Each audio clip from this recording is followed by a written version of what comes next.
Vicent, avant. Bé, simplement un comentari, perquè a voltes parlem i no ens donem compte de les coses que diguem, bueno, sí, no sé, i a voltes en certs comentaris entenc que no n'hi haurà mala fe, però pot semblar-ho, no?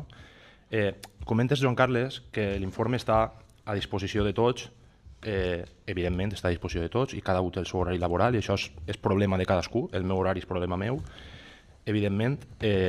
l'informe està signat el dia 14, entenc possiblement,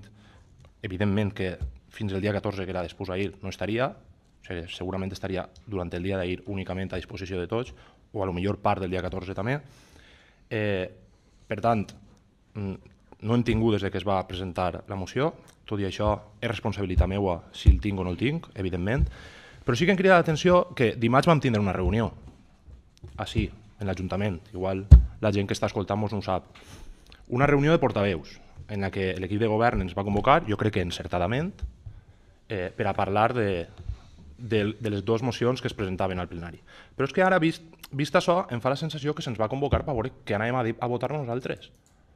Perquè si de veritat es tenia intenció de fer les coses en claretat, que tots hi expressàrem el nostre pareixer, dona la sensació que el vam expressar alguns, però altres no, perquè heu rebut un informe a posteriori d'aquesta reunió i no ens heu informat. O sigui, per no mesclar paraules, no ens heu dit que estava aquest informe, que a dia 14 s'havia fet un informe que el dia 13 en la reunió no teníeu. O sigui, si de veritat n'hi ha tan bona fe i n'hi ha tanta responsabilitat que pareix que els de l'oposició no tenim, doncs tampoc haurà estat malament després de la reunió en la que alguns vam ser molt sincers, segurament massa sincers, segurament si ens plantegem políticament o politicuchament el que ens interessa, potser no tindríem que haver dit les coses que vam dir, però és que nosaltres som sincers, en lo bo i en lo roïn. Mira, què hem de fer?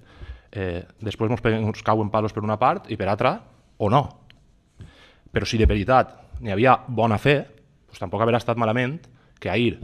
via WhatsApp, com altres voltes es fa, via crida telefònica o la via que considereu, se'ns haguera dit que n'hi havia un informe a disposició de tots, de totes i tots, per a que decidirem